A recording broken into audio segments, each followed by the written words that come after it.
Mr. Felipe Balicod from Tuguegarao. Jomar, ito na yung second natin. Ang ganda din ng katawan nito. Balansyadong manok to. Pwede talagang gawin brood stag. He say about 10, 11, or 12 months, I think, na more or less. Within that range lang siya. Bata pa. Tingnan mo siya. George Wood po ito, Jomar. Original po na George Wood to. Very authentic na round head, no? Tingnan niyo siya. There he is.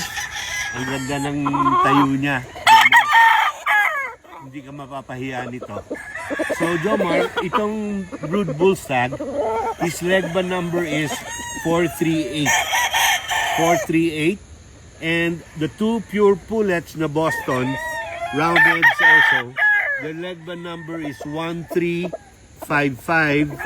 and 1104.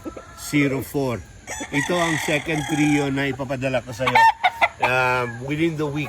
Kung mapapadala ko by the weekend siguro, I will just coordinate with you, Jomar. Salamat po, Jomar, for considering Boy J. Lunao Game Farm. Salamat po, and ingat po tayo.